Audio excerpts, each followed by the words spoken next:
ख़वातीन हज़रात, time travel दो तरह का है, एक मकानी और दूसरा ज़मानी। मकानी टाइम ट्रैवल से मुराद वो लाखों करोड़ों किलोमीटर्स के फासले जो एक सेकंड में तय किए जाते हैं और सदियों पर मुहित वक्त के चंद लम्हों में गुजर जाने को ज़मानी टाइम ट्रैवल कहते हैं। नाज़रीन इकराम, टाइम ट्रैवल का जो नजरिया हमें बॉलीवुड की फिल्मों से मिला है, दर हकीकत कुरान ने आज से 1400 साल पहले ही इसकी तरफ इशारा कर दिया था। लेकिन नाजरीन, हम कुरान पाक को पढ़ते हैं, मुंह पर हाथ फेरते हैं, आमीन कहते हैं और फिर ऊंची जगह पर रख देते हैं, लेकिन इस पर गौर बिल्कुल नहीं करते। जबकि कुरान मजीद टाइम ट्रैवल का पहला इशारा सूरत नमल में कुछ यूं देता है। हजरत सुलेमान अलैहिस्सलाम ने फरमाया, ए दरबार वालों, तुम में से कौन इस मलका का तख्त मेरे पास ला सकता है कबल इसके कि वो लोग फर्मा बरदार होकर मेरे पास आ जाएं। एक कवि हिकल जिन ने अर्ज किया, मैं इसे आपके पास ला सकता हूँ कबल इसके कि आप अपने मकाम से उठें।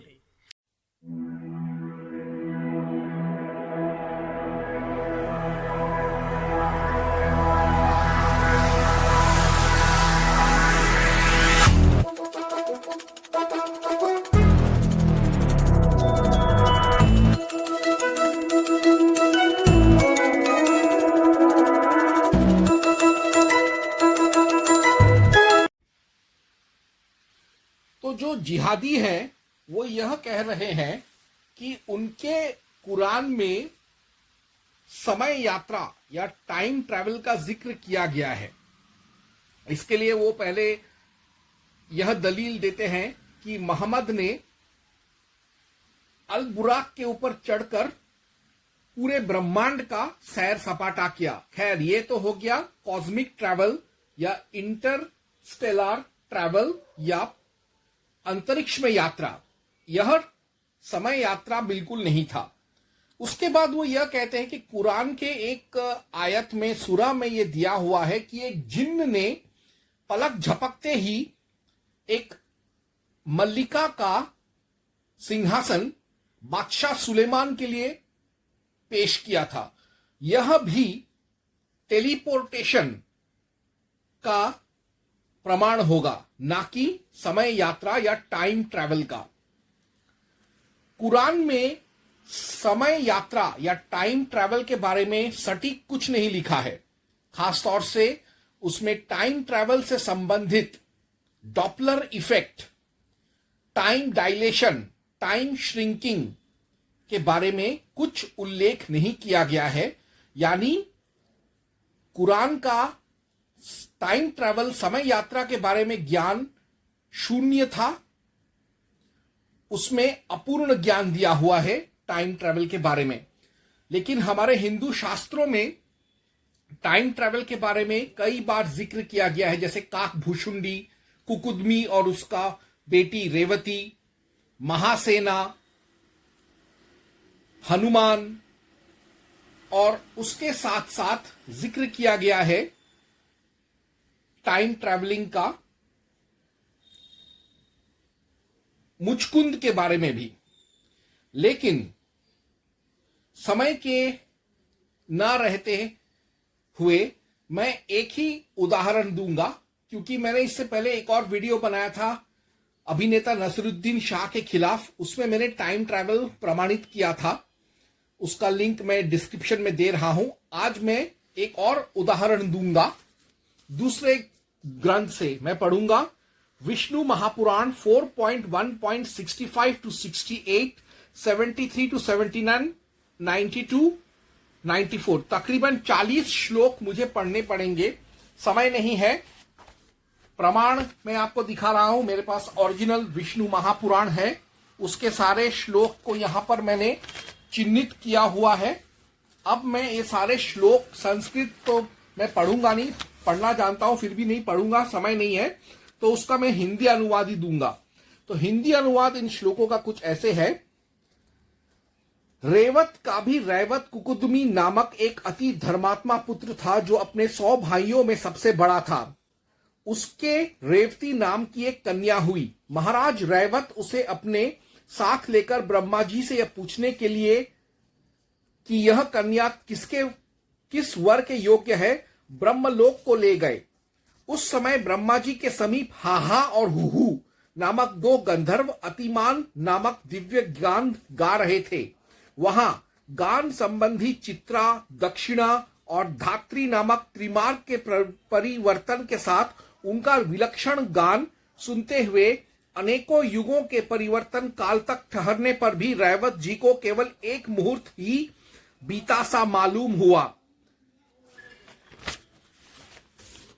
इस पर भगवान कमल योनि कुछ सिर झुकाकर मुस्काते हुए बोले, तुमको जो जो वर अभिमत है उनमें से तो अब पृथ्वी पर किसी के पुत्र पौत्रादि की संतान भी नहीं है, क्योंकि यहां गंधर्वों का गान सुनते हुए तुम्हें कई चतुर्युग बीत चुके हैं। इस समय पृथ्वी तल पर 28वें मनु का चतुर्युग प्रायः समाप्त हो चुका है तथा कलयुग का प्रारंभ होने वाला है।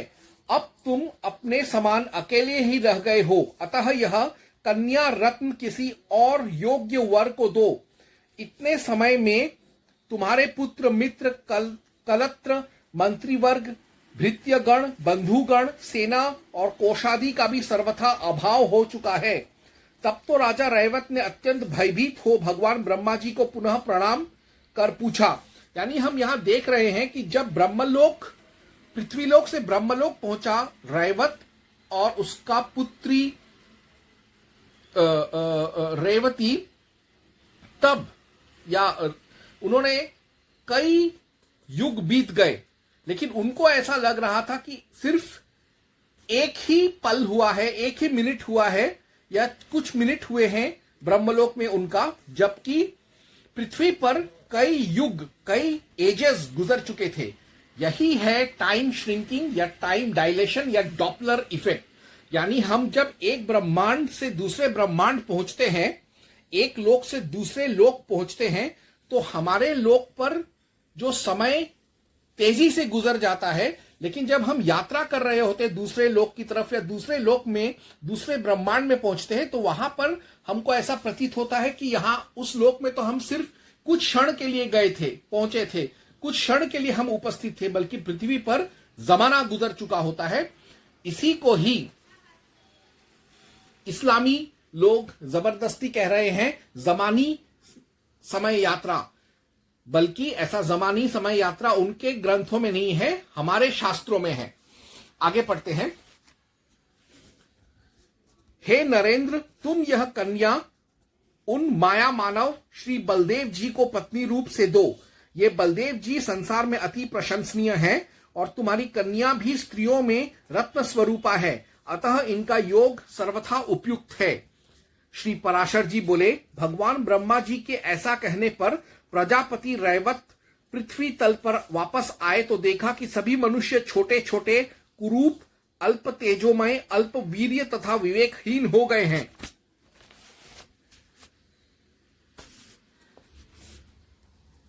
अतुल बुद्धि महाराज रैवत ने अपनी कुशस्थली नाम की पुरी और ही प्रकार की देखी तथा स्फटिक पर्वत के समान जिनका वक्षः स्थल है, उन भगवान हलायुत को अपनी कन्या दे दी।